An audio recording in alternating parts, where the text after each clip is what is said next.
Dr. Park Minji had seen many terrible things in her career. War injuries, diseases, the aftermath of battles. But walking through the corridors of the Harmony's Promise, seeing the bodies of murdered civilians floating in zero gravity, she felt her rage building. Medical Team 7, I need you in Corridor 9B. Multiple casualties, she said into her comm, keeping her voice professional despite the anger. Behind her, a young human medic named Lee Junho was helping a wounded Athani family. The mother had been shot trying to protect her children. The father was in shock. Their 2 children, no older than 6, were crying. Doctor, she has lost a lot of blood. Lee Junho called out. Park Minji moved quickly, pulling out her medical scanner. The wound was bad but survivable with immediate treatment. Get her to the field hospital in Cargo Bay 3. Priority 1, I will take care of the children. As Lee Junho carefully moved the mother onto a stretcher, Park Minji knelt down to the children's level. They were Othani, with large eyes and soft gray fur. Both children were shaking with fear. Hello, she said gently. My name is Minji, I am a doctor. Your mother is going to be okay. We are going to help her. The older child, a little girl, looked at her with tear-filled eyes. The bad people hurt her. I know. But the bad people are gone now. They cannot hurt anyone anymore. You are safe, are you sure? I promise you. We humans keep our promises. Across the ship, Corporal Shin Yunji was still with the children from the cargo bay. 300 frightened kids from 4 different species. Some were crying. Others were too shocked to cry. All of them had witnessed things that no child should see. Shin Yunji had contacted every available human crew member who was not on essential duty. Within minutes, dozens of humans arrived to help. Big, strong soldiers and sailors who looked terrifying in their armor. But when they removed their helmets, they spoke softly and moved gently. A Keswick child, the same one Shin Yunji had picked up earlier, refused to let go of her. The little one had 4 arms and wrapped all of them around Shin Yunji's neck. It is okay, little one, she whispered. You can stay with me as long as you need. Another human soldier, a man named Beiji Young who normally worked in engineering, was sitting on the floor with a group of Velrin children. They were asking him questions in their language which he did not speak well. But he was smiling and making silly faces, and the children were starting to laugh. Commander Yoon Ha-jin walked through the cargo bay, watching his warriors transformed into caretakers. These same people who had moved through the ship like killing machines just hours ago were now singing lullabies and telling stories. The contrast was jarring for the alien observers who had accompanied the fleet. A Plumerian observer named Vreen approached Yoon Ha-jin. She was a teacher by profession and had volunteered to come on this mission. I do not understand your people, she said quietly. What do you mean? I watched the combat recordings. Your soldiers killed over 200 enemies without mercy. They moved like predators, like machines designed only for death. And now, she gestured to the scene around them. Now they are gentle and kind. How can both be true? Yoon Ha-jin looked at his team. Shin Yunji was rocking a sleeping child. Nam Seo-jun was helping a group of Othani youngsters eat their first meal in 2 days. Every human in the room was focused on making the children feel safe. We are good at violence because we have to be, Yoon Ha-jin explained. The universe is dangerous. There are beings like the Vraks who only understand force, so we learn to be the best at force. But we do not enjoy violence. We do it to protect those who cannot protect themselves. Your entire species learned this. Our entire history taught us this. We come from a death world, Observer Vreen. On Earth, everything wants to kill you. The weather, the animals, the plants, even the water. We learned to be strong to survive. But we also learned that strength without compassion is just cruelty. So we protect the weak. We defend the innocent. And we show no mercy to those who prey on the helpless. Vreen watched as Shin Yunji began singing a Korean lullaby to the child in her arms. Other children were gathering around to listen. The melody was soft and beautiful. What is she singing? A song from Earth. An old song that human mothers have sung to their children for thousands of years. It is about stars and dreams and being safe. She has a lovely voice. Yes, she is also the best close-quarters combat specialist in the entire human military. She has killed more enemies than most soldiers see in a lifetime.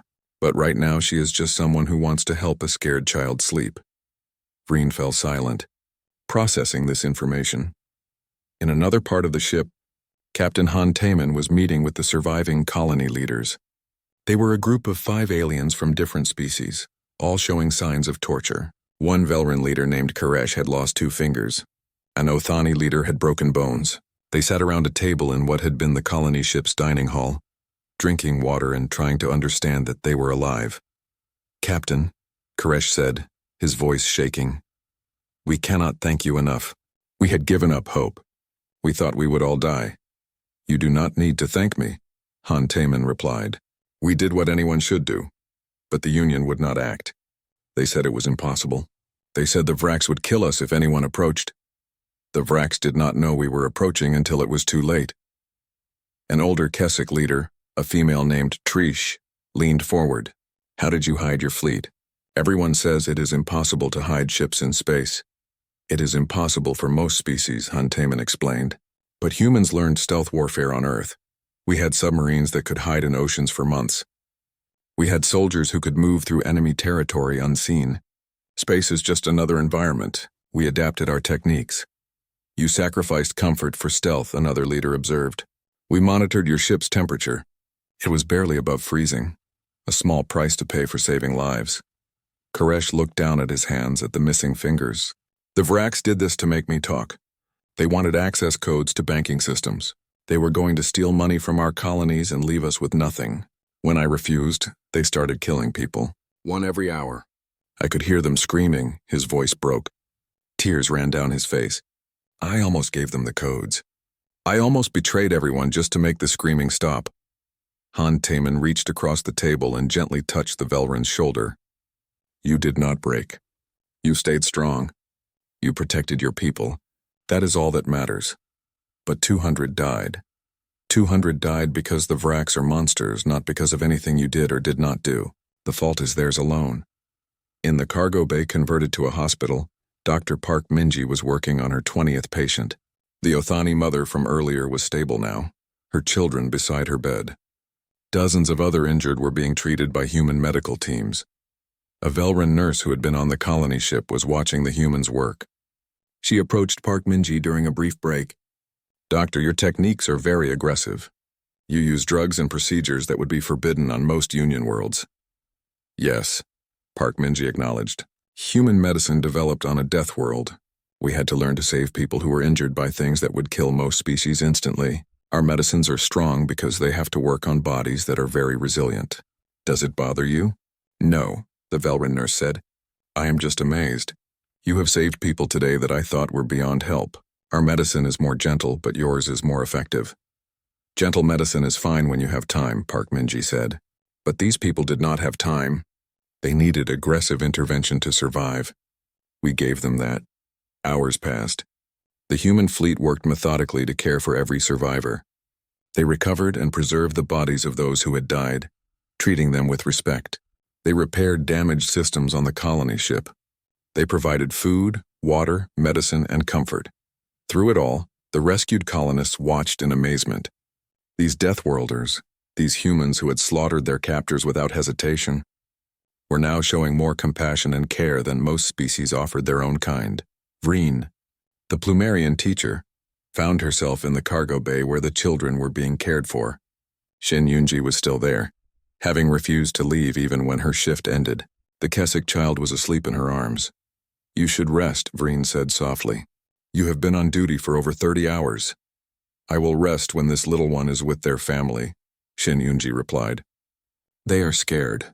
If I leave, they might think the bad people are coming back. Surely another caretaker could—" "No. I made a promise. When I picked them up, I told them they were safe. I will not break that promise." Vreen sat down beside her. They sat in silence for a while, watching the sleeping child. "Thank you," Vreen finally said, "for coming. For saving us. For caring." Shinunji smiled tiredly. "You called for help. How could we not answer?" It was such a simple statement. But to Vreen it explained everything about humans. They were not heroes because they were strong. They were heroes because when someone called for help, they came running, no matter the cost. No matter the danger, they came. The hull breach was silent. Yoon Hajin pulled himself through the cut opening into the maintenance corridor of the Harmony's Promise. The area was dark and empty. Perfect. Reaper 2 through 4. "Report status," he whispered into his comm. Reaper 2 in position, Deck 7. Reaper 3 in position, Deck 12. Reaper 4 in position, Cargo Bay access. Acknowledged. Begin insertion. Remember, suppress your weapons.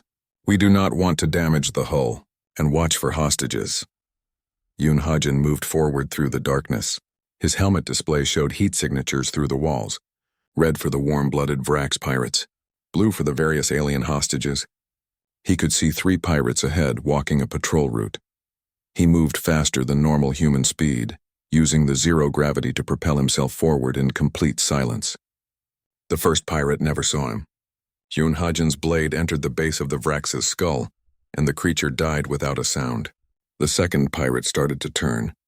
Yoon Ha-jin's suppressed pistol coughed twice. The third pirate opened his mouth to shout an alarm. A thrown knife ended that plan, 3 dead in 5 seconds. Yoon Ha-jin kept moving. Across the ship, Corporal Shin Yoonji was approaching the cargo bay where the children were held. She could see through her sensors that 6 Vrax were guarding the entrance. Behind them, huddled in groups, were approximately 300 young aliens from multiple species. Reaper lead, this is Reaper 4. I have visual on the children, 6 hostiles guarding them. They have dead man switches. If I kill them, the explosives trigger. Yoon Ha-jin cursed softly. Dead man switches were a problem. Can you disarm the explosives first? Negative. They are wired to multiple triggers. I would need 15 minutes minimum. We do not have 15 minutes. Yoon Ha-jin thought quickly. Reaper 2, what is your position? Approaching the main power junction. Can you cause a ship-wide power failure? Yes, but it would also kill life support temporarily. Do it. All teams prepare for darkness. When the lights go out, you have exactly 90 seconds before emergency backup engages. Make them count. Private Nam Seojun reached the power junction and attached a specialized device to the control panel. Device set. Cutting power in 3, 2, 1. The Harmony's promise went completely dark. Every light, every display, every system shut down simultaneously. For 90 seconds, the ship was as black as the void outside. For the Vrax pirates, this was terrifying. They shouted in alarm, fumbling for emergency lights. Their eyes, evolved for their dim homeworld, could not adjust to complete darkness fast enough. For the humans, this was home. Their helmets provided perfect night vision, and more importantly, they had trained for this exact scenario hundreds of times. Shin Yoonji moved like death itself. She covered the 50 meters to the cargo bay entrance in 3 seconds. The first Vrax guard never saw her coming. Her blade found his throat. The second guard was turning, his dead man switch held high. She shot him in the head before he could react, then caught his body and the switch before it could drop. The third and fourth guards died in the next 2 seconds. The fifth got his gun halfway up before Shin Yoonji broke his neck. The sixth finally managed to shout, but it was too late. He died with the sound still in his throat. 6 guards eliminated in 8 seconds. Shin Yoonji carefully disarmed the dead man switches, then turned to the huddled children. Even in the darkness, she could see their terrified eyes reflecting her helmet light. "Hello, little ones," she said softly in Galactic Common. "My name is Yoonji. I am here to take you somewhere safe. Can you all be very quiet for me?" A small Keswick child, no more than 4 years old, reached up toward her. Shin Yoonji picked up the child gently, cradling it in one arm while keeping her weapon ready with the other. "That is right. You are safe now. All of you, follow me carefully. Stay close." On Deck 7, Reaper 2 had encountered a group of 15 Vrax torturing a Velran colony leader. They were demanding access codes and taking their time with the process, enjoying the screams. The humans did not enjoy it. They ended it. 15 pirates died before any of them could react. The weapons fire was suppressed, nearly silent. The Vrax did not understand what was happening. One moment they were in control. The next, they were dead. The Velran colony leader, barely conscious, looked up at the armored human standing over him. What? You are safe now, the human said. Medical teams are coming. Stay quiet and stay down. Throughout the ship, the same scene repeated. The Vrax pirates had spread out, confident in their control of the vessel. They were used to dealing with peaceful species who would rather negotiate than fight. They had never faced humans in close-quarters combat. It was a short education. Yoon Ha-jin reached the bridge of the colony ship. This was where the pirate commander would be. According to intelligence, his name was Thulkir, and he was responsible for the deaths of thousands of innocents across multiple raids. The bridge door was sealed. Yoon Ha-jin attached a breaching charge and stepped aside. The explosion was small but effective, blowing the door inward. He went through immediately, weapon up. The bridge was chaos. 5 Vrax pirates, including one in an ornate uniform that marked him as the commander. They were shouting into communication devices, trying to figure out what was happening to their forces throughout the ship. Contact lost with Deck 7. Deck 12 is not responding. The hostages in Cargo Bay 3 are gone. Thulkir, the commander, was screaming orders. Find out what is happening. Send teams to investigate. Commander, all teams are not responding. We have lost contact with over 80% of our forces. That is impossible. We have 200 warriors on this ship. Had 200 warriors, Yoon Ha-jin said from the doorway. Every Vrax turned to look at him. Thulkir's eyes went wide with shock and fear. What are you? I am a human, and you made a very bad mistake. Thulkir lunged for a control panel, probably to trigger the explosives placed throughout the ship. Yoon Ha-jin's shot took him in the shoulder, spinning him away from the controls. The other 4 Vrax raised their weapons. They died before they could fire. Yoon Ha-jin walked to Thulkir, who was clutching his wounded shoulder. Your forces on this ship are eliminated. Your hostages are secure, and your cruiser outside is about to have a very bad day. You cannot. The Vrax Imperium will learn not to take hostages. Now shut up. You are under arrest for piracy, murder, and crimes against the Galactic Union. Outside the colony ship, Captain Han Taeman watched his display as green lights appeared one after another. Each light represented a section of the ship secured by Reaper Squad. Sir, Reaper Lead reports the bridge is secure. All hostages accounted for. 217 pirates eliminated. 0 friendly casualties. Excellent. Han Taeman looked at the Vrax cruiser floating next to the colony ship. It was still unaware of what had happened. Time to let them know we are here. Drop stealth. All ships' weapons free. Target the cruiser. The human fleet suddenly appeared on every sensor in the region. One moment there was empty space. The next, over 100 warships materialized in a perfect kill sphere around the Vrax cruiser. On the bridge of the Vrax cruiser, alarms began screaming. The sensors showed impossible readings. A massive fleet had appeared from nowhere. Where did they come from? The Vrax captain shouted. Unknown, sir. They were not there 30 seconds ago. That is impossible. Nothing can hide a fleet that size. A communication channel opened. Han Taeman's scarred face appeared on their screen. Attention, Vrax vessel. Your hostages are secure. Your forces on that ship are dead. You have one chance to surrender. Power down your weapons and prepare to be boarded. The Vrax captain snarled. You dare threaten the Vrax? We will destroy the colony ship and everyone on it. No, you will not. You have already lost. Surrender now or die. The Vrax captain's pride would not allow surrender. Not to these strange aliens. Not after being humiliated. He gave the order to fire. It was the last order he ever gave. The human fleet fired as one. The Vrax cruiser vanished in a storm of weapons fire. It did not explode dramatically. It simply ceased to exist, torn apart by focused energy weapons and kinetic projectiles. The battle lasted 4 minutes from first shot to final destruction. When it was over, there was nothing left of the Vrax cruiser but expanding debris.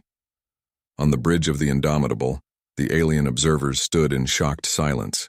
The Velrin Teal looked at Han Taeman with wide eyes. You just destroyed them. Completely. Yes, Han Taeman said simply. They were given a chance to surrender. They chose death. We accommodated their choice. But the violence, the totality of it, Han Taeman turned to face the alien. His voice was cold and hard. They killed 200 innocent people. They were torturing colony leaders. They had children held at gunpoint. Tell me, Observer Teal, what mercy did they show? What gentleness did they offer those families? Teal had no answer. We are not sorry for what we did, Han Taeman continued. We are only sorry we did not arrive sooner. Now, if you will excuse me, I have 12,000 traumatized civilians who need medical attention and protection. Lieutenant Choi, signal all ships. Begin rescue operations. The human fleet moved toward the colony ship, ready to save those who could still be saved and mourn those who could not. The temperature on the Indomitable had dropped to near freezing. The lights were dimmed to almost nothing. The alien observers who had insisted on joining the rescue mission were shivering despite their thermal suits. How can you work in these conditions? asked a Velran observer named Teal. His breath came out in clouds of vapor. I can barely see my own hands. Dr. Park Minji looked up from her medical station. She was wearing only a standard uniform. This is comfortable for us. We are saving power for the stealth systems. Every bit of heat or light we generate can be detected. But your crew, Teal protested. They will freeze. No, they will not. Humans evolved on a death world. We can handle temperature variations that would kill most species. She returned to her work, her fingers moving efficiently across the controls even in the dim light. Captain Han Taeman stood on the bridge, watching the approach vector. They were now 3 hours from the colony ship. The Vrax pirate cruiser was visible on their sensors, sitting next to the Harmony's Promise like a predator beside its prey. Status report, he ordered. Lieutenant Choi Daehyun checked his console. All ships running cold. Power output at minimum. We are using passive sensors only. The Vrax show no sign of detecting us. Distance to detection range? At our current output, they could detect us at approximately 30,000 kilometers. We are currently at 90,000 kilometers and closing. Han Taeman nodded. Maintain course and speed. A Plumerian observer approached him. Her feathers were puffed up against the cold. Captain, forgive me, but this seems impossible. How can your entire fleet be invisible? We are more than 100 ships. We are not invisible, Han Taeman explained patiently. We are simply not broadcasting. Most species run their ships hot. You heat them for comfort. You light them brightly. You use active sensors that send out signals. You are loud in every spectrum. We are being quiet. But your crew suffers. My crew understands the mission. Comfort is not important. Success is important. The Plumerian looked around the dark, cold bridge. Human crew members worked at their stations without complaint. Some of them were smiling. They looked excited, not afraid. Your people are strange, the Plumerian said quietly. Yes, Han Taeman agreed, but we get results. Below decks in the ship's special operations bay, Commander Yoon Hajin was briefing his team. Reaper Squad consisted of 12 operators, the best soldiers humanity had produced. They were checking their weapons and equipment with practiced efficiency. Listen up, Yoon Hajin said. His voice was calm and steady. We have new intelligence from the reconnaissance drones. The situation on the colony ship is worse than we thought. He activated a holographic display. Images appeared showing the interior of the Harmony's Promise. Bodies floated in some corridors. Aliens huddled in groups looking terrified. And everywhere the Vrax pirates moved with weapons drawn. They have already killed 200 hostages, Yoon Hajin continued. They are torturing the colony leaders to get access codes to Union banking systems. They have rigged explosives at key points throughout the ship. If they detect a rescue attempt, they will blow the ship and everyone on it. Corporal Shin Yoonji, the squad's combat medic, raised her hand. What about the children? Intel mentioned there were schools on that ship. The children are being held in the main cargo bay. The Vrax are using them as insurance. They know no one will risk attacking while kids are in the line of fire.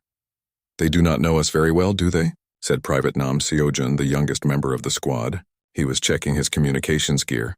No, they do not, Yoon Hajin agreed. Which is why our insertion is going to work. The Vrax think like pirates. They expect either negotiation or a standard military assault. They do not expect Deathworlders in boarding pods, he outlined the plan. It was dangerous. It required zero atmosphere, zero gravity combat in tight corridors against an enemy that outnumbered them 20-1. A single mistake would mean death for the hostages and the squad. When he finished, Shin Yoonji grinned. Sounds fun. Sounds like a good Tuesday, Nam Seojun added. Yoon Hajin allowed himself a small smile. His team was ready. They were always ready. On the bridge, the fleet had closed to 50,000 kilometers. Still no detection from the Vrax. Han Taeman felt a cold satisfaction. The pirates were confident, arrogant. They believed themselves safe. Launch reconnaissance drones, he ordered. Microscopic units. I want constant updates on the interior situation. Drones away, sir. The tiny machines, no bigger than dust particles, drifted toward the colony ship. They would slip through the hull and give Reaper Squad real-time intelligence. Another human innovation that aliens found disturbing. Most species built their technology big and obvious. Humans built it small and sneaky. Teal, the Velrin observer, was watching the main display with growing anxiety. Captain, we are now within 40,000 kilometers. Surely they will detect us soon. They will not. How can you be certain? Because I have done this before, Han Taman said simply.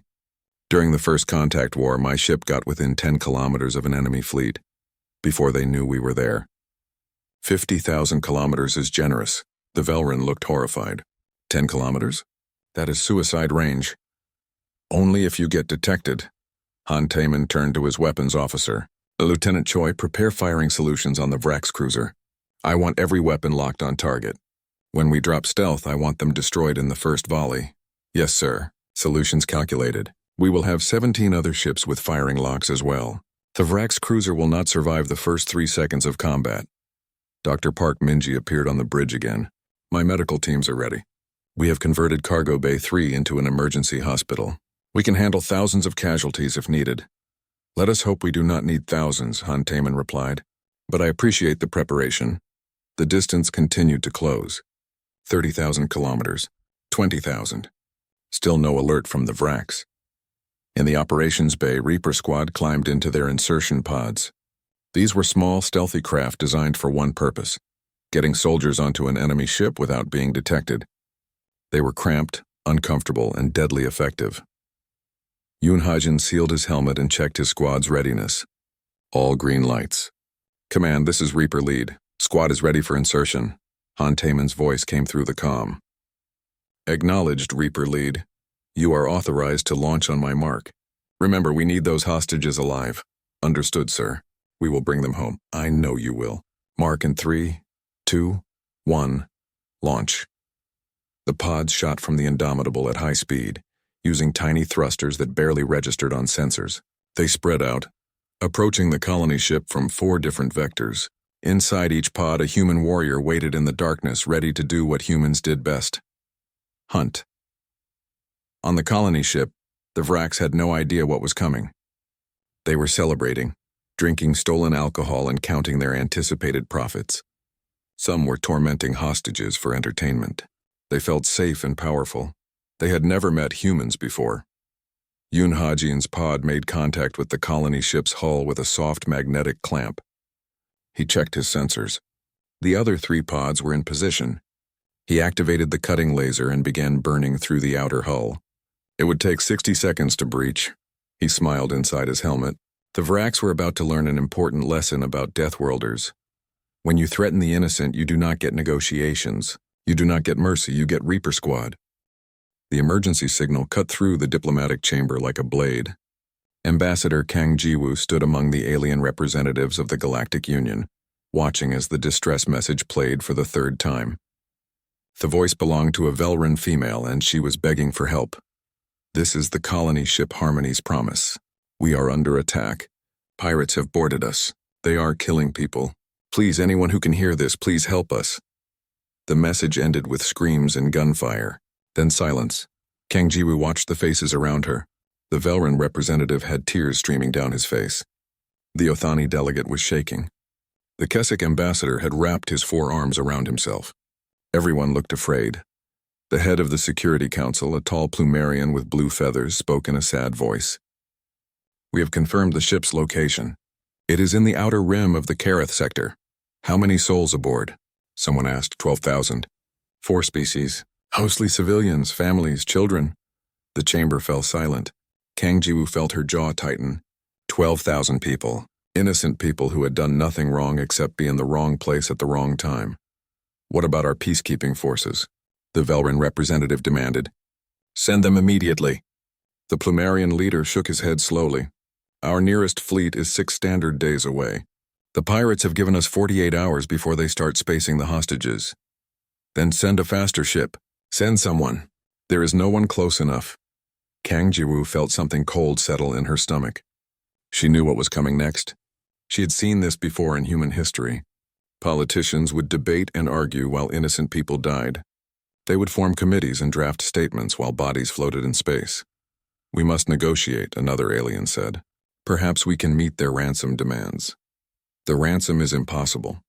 They want 50 million Union credits and safe passage through our space. If we give them that, every pirate in the galaxy will know they can take our ships without consequence.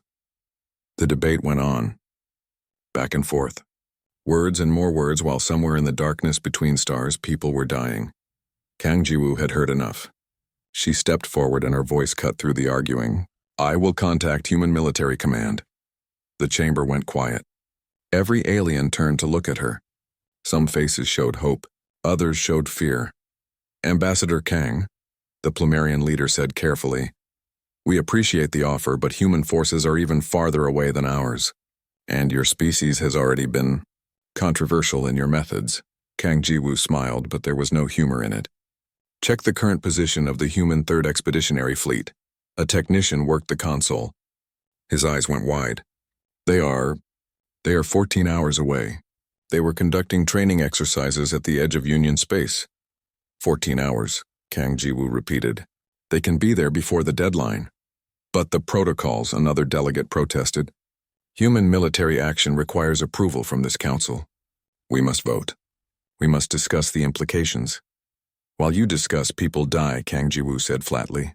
She pulled out her personal communicator. I am making the call. Stop me if you can. No one moved. She activated the device and spoke clearly. This is Ambassador Kang Jiwoo. Authorization code 77 Delta 9. I need to speak with whoever commands the fleet nearest to the Kareth sector. This is an emergency. The response came quickly. A face appeared on her communicator. The man was in his 40s with burn scars covering half his face. His eyes were hard and cold. This is Captain Han Taemin of the Dreadnought Indomitable. What is the nature of your emergency, Ambassador? Kang Jiwoo explained the situation in brief, clear words. Han Taemin listened without interrupting. When she finished, there was a moment of silence. 12,000 hostages, he said. Mostly civilians. Yes. And the Union will not act. They cannot act in time. Han Taemin nodded slowly. Ambassador, I am going to tell you what I am about to do. I want you to know so you can prepare for the political fallout. I am ordering my fleet to respond at maximum burn. We will reach the colony ship in approximately 13 hours and 42 minutes. We will retrieve the hostages. We will eliminate the pirates. The Union Council can file whatever complaints they want after those people are safe. A Plumerian delegate rushed forward. Captain, you must understand the Vrax pirates are monitoring all approaches. If they detect a military fleet, they will kill the hostages immediately. This is what they always do. Han Taemin's scarred face showed no emotion. Then they will not detect us. That is impossible. No one can hide a battle fleet in open space. You cannot hide a battle fleet in open space, Han Taemin corrected. We are human. We can. He looked back at Kang Jiwoo. Ambassador, tell the Council that the 3rd Expeditionary Fleet is responding under human authority. We will handle this situation. Taemin out.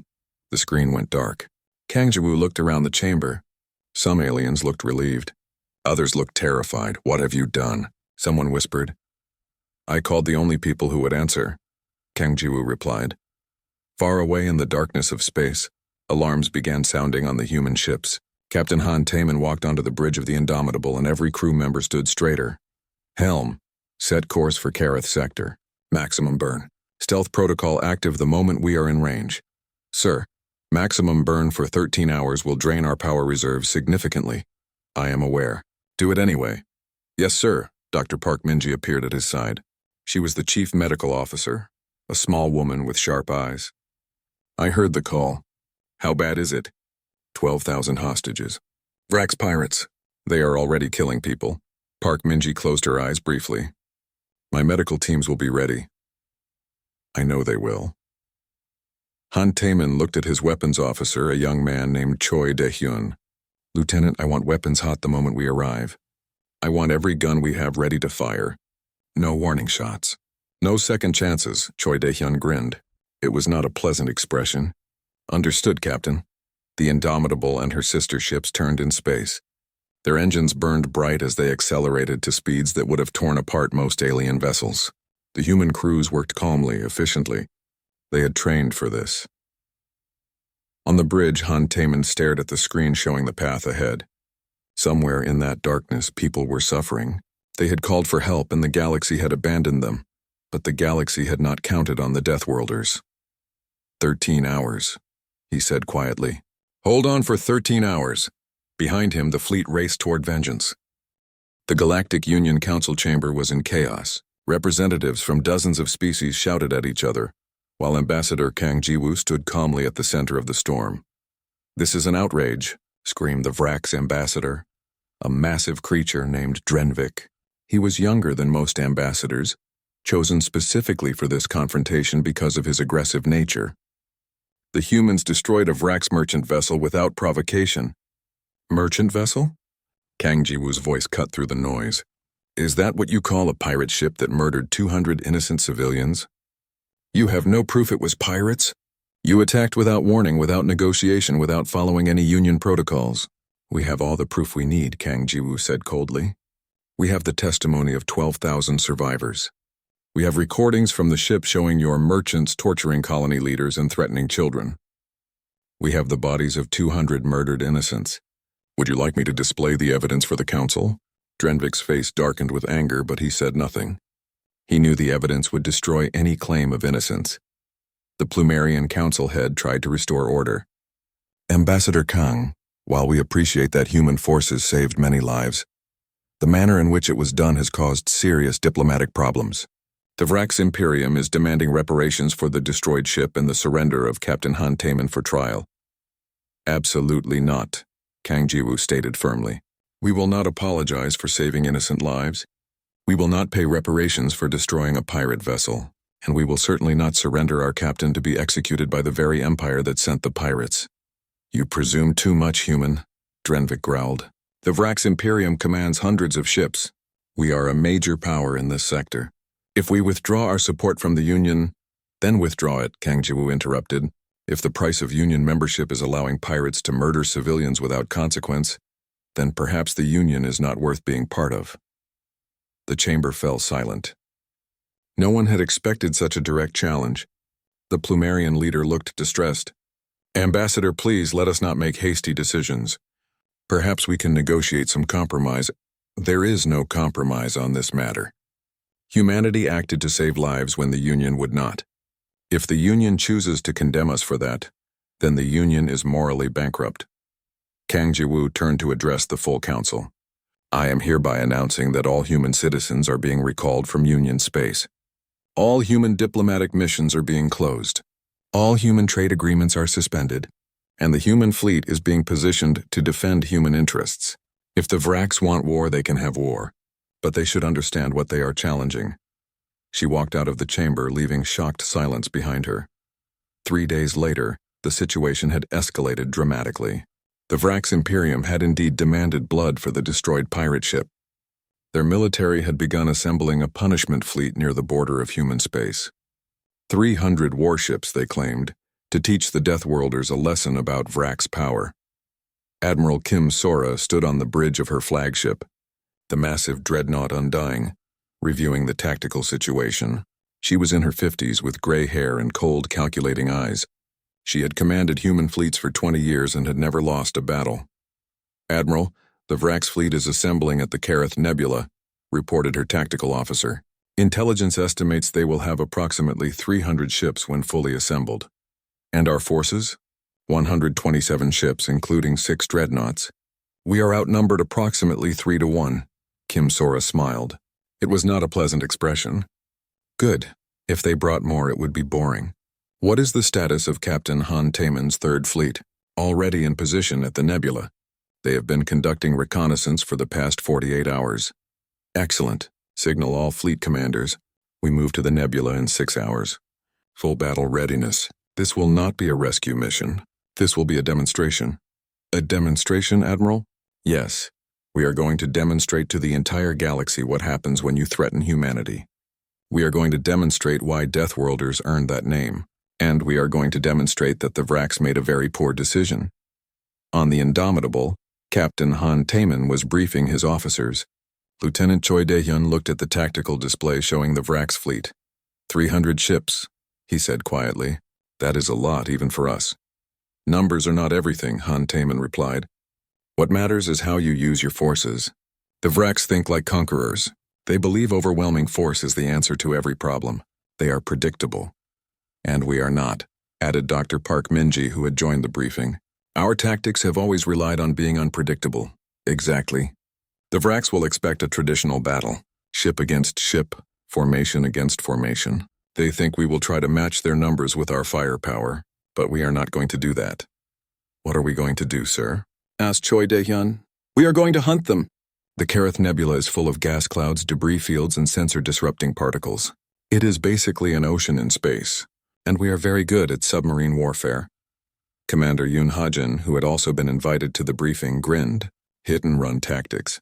Use the environment. Make them afraid, precisely. Fear is a weapon, and we are going to use it. By the time we are done, the Vrax will remember why predators from Earth are to be feared. The Vrax fleet arrived at the Carith Nebula with great ceremony. War Master Drenvik, the nephew of the ambassador, commanded the fleet from his massive flagship. He was young for such a position, appointed more for his family connections than his skill. But he was confident. 300 ships against barely 100 humans. It would be a massacre. Begin formation spread, he ordered. Standard battle formation. When the humans arrive, we will crush them quickly. His officers obeyed, spreading the Vrax fleet into a wide formation designed to prevent flanking. It was textbook fleet tactics, exactly what the Vrax Military Academy taught. It was also exactly what the humans expected. Admiral Kim Sora watched from the Undying as the Vrax fleet positioned itself. They are doing exactly what our simulations predicted. Signal all ships. Execute Phase 1. The human fleet, which had been hiding in the nebula using their stealth capabilities, began to move. But they did not form up for battle. Instead, they dispersed into small groups, disappearing into the gas clouds. On the Vrax flagship, sensor operators began reporting strange readings. War Master, we are detecting movement in the nebula, but we cannot get clear locks. The gases are interfering with our sensors. Increase sensor power. Find them. Sir, increasing sensor power would reveal our exact positions to anyone listening. Do it anyway. I want to know where the humans are. The Vrax fleet lit up like beacons, their powerful sensors cutting through the nebula. For a moment, they could see everything clearly, including the fact that human ships were all around them, hiding in the clouds. Then the humans attacked. It was not a traditional attack. 3 human destroyers appeared from a gas cloud, fired a devastating volley at a Vrax cruiser, and vanished back into the nebula before the Vrax could respond. The cruiser exploded, taking 60 crew with it. Return fire, Drenvik shouted, but there was nothing to fire at. The humans were gone, swallowed by the clouds. The Vrax fleet fired blindly into the nebula, hitting nothing but gas and empty space. Then another attack came from a different direction. 2 human frigates destroyed a Vrax destroyer and disappeared. Then another attack. And another, each time from a different position, each time vanishing before the Vrax could coordinate a response. This is not a battle, Drenvik's tactical officer said, his voice shaking. They are hunting us. Nonsense. We outnumber them. All ships, close formation, grouped together for mutual defense. It was the worst possible order. As the Vrax fleet condensed, they became easier targets. The humans adapted instantly, launching missile salvos from the nebula. The Vrax point defense systems tried to stop them, but the missiles were too numerous and too fast. Explosions rippled through the Vrax formation. On the Indomitable, Lieutenant Choi De-hyun was coordinating drone swarms. Thousands of tiny drones filled the nebula, creating false sensor readings and confusing Vrax targeting systems. To the Vrax, it looked like the humans were everywhere and nowhere at once. Sir, the Vrax fleet is in disarray, he reported. They have lost formation cohesion. Their ships are firing at sensor ghosts. Excellent, Han Taeman said. Signal Admiral Sora. The Vrax are ready for Phase 2. Phase 2 was simple but devastating. The entire human fleet emerged from the nebula in perfect formation, every weapon charged and ready. They appeared in the heart of the Vrax fleet, having maneuvered through the clouds while the Vrax were distracted by the hit-and-run attacks. Admiral Kim Sora gave the order. All ships weapons free. Show them no mercy. The battle that followed was less a fight and more an execution. The human ships tore through the Vrax formation with precise, overwhelming firepower. Every shot was calculated. Every attack was coordinated. The Vrax, already demoralized and confused, broke under the assault. Ships began trying to flee. Some made it. Most did not. In 20 minutes of brutal combat, the Vrax fleet was destroyed. Of the 300 ships that had come to punish humanity, only 28 escaped.